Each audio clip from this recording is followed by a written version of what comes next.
ನಮಸ್ಕಾರ ಸ್ನೇಹಿತರೆ, amazing facts of world ಚಾನಲ್ಗೆ ಸ್ವಾಗತ ಸುಸ್ವಾಗತ.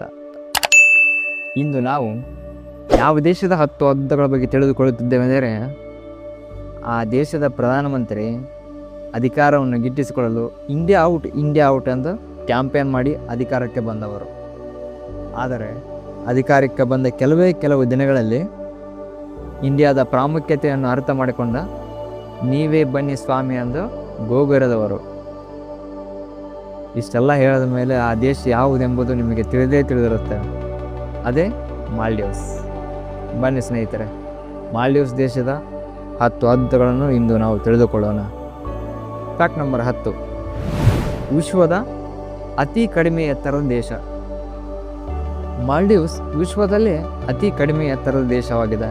ಇದರ ಸರಾಸರಿ ಎತ್ತರ ಸಮುದ್ರ ಮಟ್ಟದಿಂದ ಕೇವಲ 1.5 ಮೀಟರ್ಗಳಷ್ಟೇ ಇರುತ್ತದೆ.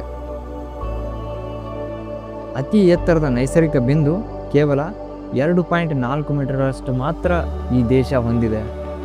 ಅಂದರೆ ನಿಂತುಕೊಂಡರೆ ತಲೆ ಮೇಲೆ ನೀರು ಬರಬಹುದು ಅನ್ನೋ ಅರ್ಥದಲ್ಲಿ ಇದು ಕಾಣಸಿಗುತ್ತದೆ. ಒಂದು ಹವಾಮಾನ ಬದಲಾವಣೆಯಲ್ಲಿ ಇಡೀ ದೇಶವೇ ನಾಶವಾಗಿ ಹೋಗಬಹುದಷ್ಟಾದ ಪರಿಕಲ್ಪನೆಯಲ್ಲಿ ಈ ದೇಶ ಇದೆ. ಅದಕ್ಕಾಗಿಯೇ ಸರ್ಕಾರ ಈಗಾಗಲೇ ಕೃತಕ ದ್ವೀಪಗಳನ್ನು ಸಹ ನಿರ್ಮಾಣ ಮಾಡುತ್ತಿದೆ. Fact number 9. 99% ಸಮುದ್ರ ಮತ್ತು 1% ಮಾತ್ರ ಭೂಮಿ. ವಿಸ್ತೀರ್ಣದಲ್ಲಿ ಮಾಲ್ಡೀವ್ಸ್ 99% ಸಮುದ್ರ ಹೊಂದಿದೆ ಮತ್ತು ಕೇವಲ 1% ಮಾತ್ರ ಭೂಮಿಯನ್ನು ಹೊಂದಿದೆ. ಇಲ್ಲಿ ಒಟ್ಟಾರೆ ಸುಮಾರು 1192 ದ್ವೀಪಗಳಿವೆ. ಆದರೆ ಅವುಗಳ ಪೈಕಿ ಕೇವಲ 200 ದ್ವೀಪಗಳಲ್ಲಿ ಮಾತ್ರ ಜನ ವಾಸ ಮಾಡುತ್ತಿದ್ದಾರೆ. ಉಳಿದ ಎಲ್ಲ ದ್ವೀಪಗಳು ಪ್ರವಾಸೋದ್ಯಮ ಮತ್ತು ಕೈಗಾರಿಕೆಗೆ ಮೀಸಲಾಗಿ ಇಟ್ಟಿದೆ. ನಾವು ಕಲ್ಪನೆ ಕೂಡ ಮಾಡಲು ಅಸಾಧ್ಯವಾಗದು ಒಂದು ದೇಶದಲ್ಲಿ 1000ಕ್ಕೂ ಹೆಚ್ಚು ದ್ವೀಪಗಳಿದ್ದರೂ ಸಹ, ಆದರೆ ಅವೆಲ್ಲವೂ ಒಟ್ಟಾಗಿ ಗೋವಾಕ್ಕಿಂತಲೂ ಚಿಕ್ಕದಾದ ವಿಸ್ತೀರ್ಣವನ್ನು ಹೊಂದಿವೆ. Fact number 8. ಒಂದು ದ್ವೀಪ ಒಂದು ರೆಸಾರ್ಟ್. ಮಾಲ್ಡೀವ್ಸ್ನಲ್ಲಿ ಒಂದು ದ್ವೀಪ ಒಂದು ರೆಸಾರ್ಟ್ನ ನೀತಿ ಇದೆ. ಹೌದು, ನೀವು ಸರಿಯಾಗಿ ಕೇಳಿಸ್ಕೊಂಡಿದ್ದೀರಿ. ಹೆಚ್ಚಿನ ಪ್ರವಾಸಿ ದ್ವೀಪಗಳಲ್ಲಿ ಇಡೀ ದ್ವೀಪವೇ ಒಂದು ರೆಸಾರ್ಟ್ ಆಗಿ ಕನ್ವರ್ಟ್ ಆಗಿರುತ್ತದೆ. ಅಂದರೆ ನೀವು ಬುಕ್ ಮಾಡಿದ ರೆಸಾರ್ಟ್ ಇಡೀ ದ್ವೀಪವನ್ನೇ ನಿಮಗಾಗಿ ಮುಚ್ಚಿಟ್ಟಂತೆ ಇರುತ್ತದೆ. ಯಾವುದೇ ಸ್ಥಳೀಯ ಹಳ್ಳಿಗಳಿಲ್ಲ, ಯಾವುದೇ ರಸ್ತೆ ಮಾರಾಟಗಾರರಿಲ್ಲ. ಇದು ಗೌಪ್ಯತೆ ಮತ್ತು ವಿಶೇಷತೆಯನ್ನು ಹೆಚ್ಚಿಸುತ್ತದೆ. ಉದಾಹರಣೆಗೆ ಸೊನೇಬಾ, ಕುರ್ನಾಡ್ ಇಂತಹ ಮಾಲ್ಡೀವ್ಸ್ ದ್ವೀಪಗಳು ತಮ್ಮದೇ ಆದ ರೀಚ್ ಮತ್ತು ರೆಸ್ಟೋರೆಂಟ್ಗಳನ್ನು ಸಹ ಹೊಂದಿವೆ. Fact number 7. ವಿಶ್ವದ ಪ್ರಥಮ ಅಂಡರ್ ವಾಟರ್ ರೆಸ್ಟೋರೆಂಟ್.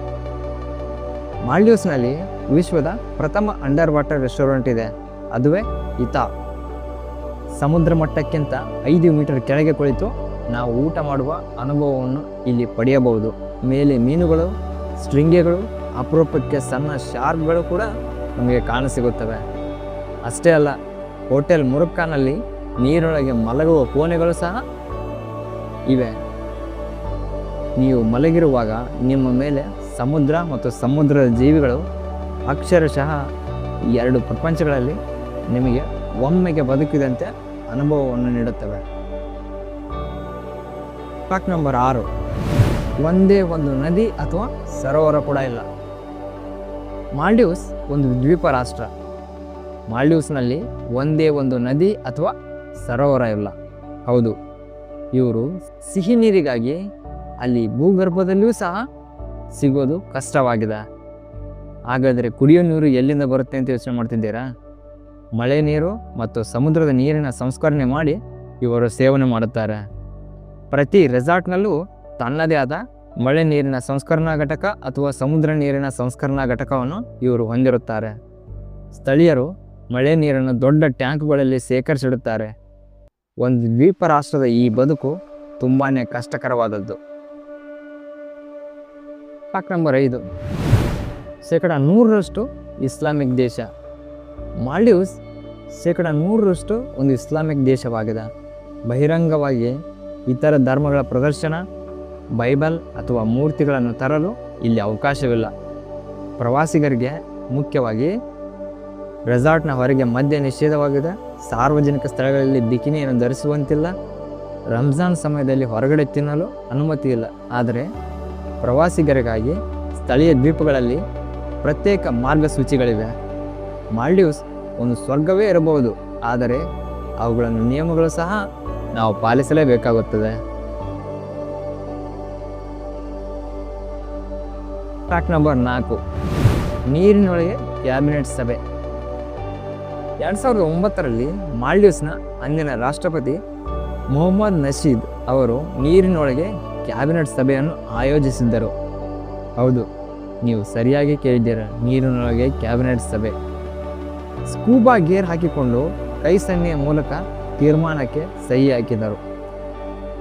ಯಾಕೆಂದರೆ ಹವಾಮಾನ ವೇದಿಕೆಯ ಮೇಲೆ ಗಮನ ಸೆಳೆಯಲು ನಮ್ಮ ದೇಶವೇ ಸಮುದ್ರದಲ್ಲಿ ಸೇರುವ ಅಪಾಯದಲ್ಲಿದೆ ಎಂದು ಅಕ್ಷರಶಃ ಹವಾಮಾನ ವೇದಿಕೆಯಲ್ಲಿ ತೋರಿಸಲಾಗಿದೆ. ಇಂದು ಇದು ವಿಶ್ವದಲ್ಲೇ ಮೊದಲ ಮತ್ತು ಏಕೈಕ ನೀರಿನೊಳಗಿನ ಸಚಿವ ಸಂಪುಟ ಸಭೆಯಾಗಿ ಗುರುತಿಸಿಕೊಂಡಿದೆ. ಫ್ಯಾಕ್ಟ್ ನಂಬರ್ 3, ನೀಲಿ ಬೆಳಕಿನ ಮಿನುಗು. ಮಾಲ್ಡೀವ್ಸ್ನ ಕೆಲವು ಕಡಲ ತೀರಗಳು ರಾತ್ರಿಯ ವೇಳೆ ನೀಲಿ ಬೆಳಕಿನಲ್ಲಿ ಮಿನುಗುತ್ತವೆ. ಇದಕ್ಕೆ ಕಾರಣ ಬಯೋಲುಮಿಸೆನ್ಸ್. ಸೂಕ್ಷ್ಮ ಸಮುದ್ರ ಜೀವಿಗಳಾದ ಫೈಟೋಪ್ಲಾಂಕ್ಟನ್ ರಾಸಾಯನಿಕ ಕ್ರಿಯೆಯಿಂದ ಬೆಳಕು ಹೊರಸೂಸುತ್ತದೆ. ಈ ಬೆಳಕು ಹೊರಸೂಸುವಾಗ ನೀವು ನೀರಿನ ಮೇಲೆ ನಡೆದರೆ ನಿಮ್ಮ ಕಾಲಿನ ಸುತ್ತ ನೀಲಿ ಮಿನುಗುವಿಕೆ ನಮಗೆ ಕಾಣಸಿಗುತ್ತದೆ. ಇವುಗಳಿಗಂತೆ ಪ್ರಸಿದ್ಧವಾದ ದ್ವೀಪಗಳು ವಾದು ದ್ವೀಪ, ರಾಂಗಲಿ ದ್ವೀಪ. ಇವೆರಡು ದ್ವೀಪಗಳಲ್ಲಿ ನೀಲಿ ಬೆಳಕು ನಮಗೆ ಅಪಾರವಾಗಿ ಕಾಣಸಿಗುತ್ತದೆ. ಇದು ಯಾವುದೋ ಸ್ವರ್ಗದ ಕನಸು ಅಂತ ಭಾಸವಾಗುತ್ತದೆ. ಫ್ಯಾಕ್ಟ್ ನಂಬರ್ 2, ದಿಬೇಹಿ ಭಾಷೆ. ಮಾಲ್ಡೀವ್ಸ್ನ ಸ್ಥಳೀಯ ಭಾಷೆ ದಿಬೇಹಿ. ಇದು ಥಾನಾ ಎಂಬ ಅಪೂರ್ವ ಲಿಪಿಯಲ್ಲಿ ಬರೆಯಲ್ಪಡುತ್ತದೆ. ಅರೇಬಿಕ್ ಮತ್ತು ಸಂಸ್ಕೃತದ ಮಿಶ್ರಣ ಈ ಭಾಷೆ ಆಗಿದೆ. ದಿಬೇಹಿ ಮಾತನಾಡುವವರು ಕೇವಲ 3.5 ಲಕ್ಷ ಜನಗಳು ಮಾತ್ರ. ಆಸಕ್ತಿದಾಯಕ ಸಂಗತಿ ಎಂದರೆ ಇದರಲ್ಲಿ ಸಿಂಹಳಿಯರು ಅಂದರೆ ಶ್ರೀಲಂಕಾ ಮತ್ತು ಅರೇಬಿಕ್ನ ಪ್ರಭಾವವಿದೆ.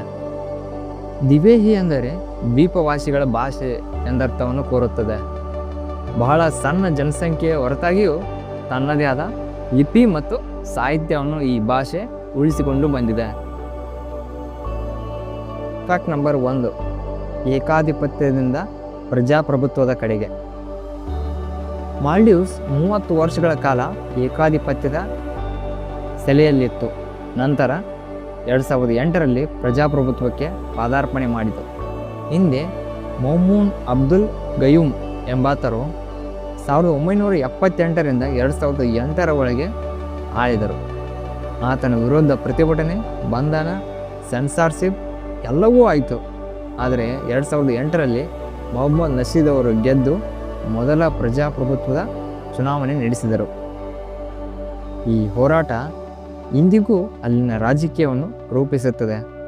ಇಷ್ಟು ಸುಂದರ ದೇಶದ ಹಿಂದೆ ಇಷ್ಟು ಕಠಿಣ ಇತಿಹಾಸವಿದೆ ಎಂದು ಕೆಲವರಿಗೆ ಗೊತ್ತಿರೋದು ಸಹ ಕಷ್ಟವಾಗಿದೆ. ನೋಡಿದ್ರಲ್ಲ ಸ್ನೇಹಿತರೆ, ಮಾಲ್ಡೀವ್ಸ್ನ 10 ಅದ್ಭುತಗಳು. ಈ ದೇಶ ಸಮುದ್ರದ ಎದುರು ಹೋರಾಡುತ್ತಿರುವ ರಾಷ್ಟ್ರ. ಅಂಡರ್ ವಾಟರ್ ರೆಸ್ಟೋರೆಂಟ್ ಇರುವ ನೆಲ, ತನ್ನದೇ ಆದ ಲಿಪಿ, ಧರ್ಮ, ಹವಾಮಾನ ಮತ್ತು ಸತ್ಯ ಹೊತ್ತ ಜಾಗ ಇದಾಗಿದೆ. ಈ 10 ಅದ್ಭುತಗಳಲ್ಲಿ ನಿಮಗೆ ಯಾವ ಅದ್ಭುತ ಇಷ್ಟವಾಯಿತೆಂದು ನಮಗೆ ಕಮೆಂಟ್ ಮೂಲಕ ತಿಳಿಸಿ. ಈ ವಿಡಿಯೋ ನಿಮಗೆ ಇಷ್ಟ ಆದರೆ ಲೈಕ್ ಮಾಡಿ, ಶೇರ್ ಮಾಡಿ, ಸಬ್ಸ್ಕ್ರೈಬ್ ಮಾಡಿ. ಮತ್ತು ಮುಂದಿನ ವಿಡಿಯೋದಲ್ಲಿ ಹೊಸ ದೇಶದ 10 ಅದ್ಭುತಗಳನ್ನು ನಾವು ತಿಳಿದುಕೊಳ್ಳೋಣ. ನಮಸ್ಕಾರ.